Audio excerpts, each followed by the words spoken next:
All right, so last but not least, let's check out the standing arm pull down or the band pull downs, whatever you want to call them. Super simple, very easy to do. You can do these just about anywhere. I'm sticking with my red bands, true to red bands, because it's super easy. Like if it's too much, take one off. If it's too light, add one. If it's still too light, add a third. You can always just keep adding bands. I've got blue, yellow, and all different kinds of colors, but we'll stick with the reds for now.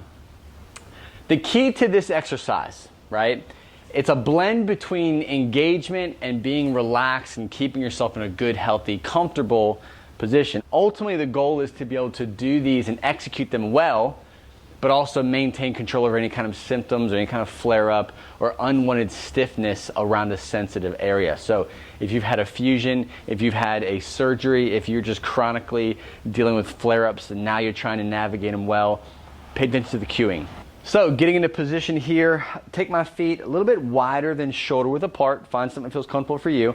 I'm going to tilt and tuck my pelvis a couple times so I find that neutral position. From there, I'm going to do a slight hip hinge, right? So my pelvis is in that neutral position and I'm just hinging back some. Put the weight on my heels a little bit more. I've got my band up against my rig here. If you have a door, you can shut it over the door jamb or something like that. Just get creative with it.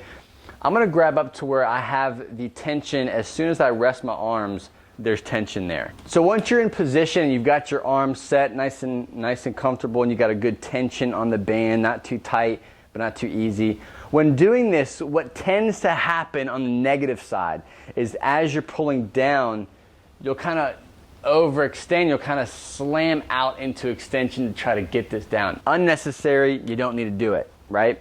So when you're in position, good grip on the floor, my toes, my feet are engaged, glutes are engaged, and I'm gonna make sure my pelvis is slightly tucked under, right? So I've got my glutes on, it's slightly tucked under just a little bit. Again, I'm just trying to maintain a flat lower back, a nice neutral position, comfortable for me in my situation. So from here, as I'm pulling, I'm making sure that my ribs are locked in and my trunk is engaged, and I'm trying to relax my lower back as much as possible. Now, don't expect a completely flaccid lower back. Obviously, there's going to be some contraction going on because you are working them a little bit in this exercise. So I don't want you to do an unnecessary amount of contraction. That's the goal we're talking about here. So once you're in position, slight tilt back, engage ribs down, and I'm going to keep my arms not locked out but slightly bent, but I'm pulling towards my hips with my lats. Here, and I'm coming back again. And core is engaged, shoulder blades back and down. Slowly engage those lats, down, down, down, down, down, down, relaxing the lower back. Pull, pull, pull, pull, pull, pull, pull. Relax the lower back still, engage the lats, shoulder blades back and down.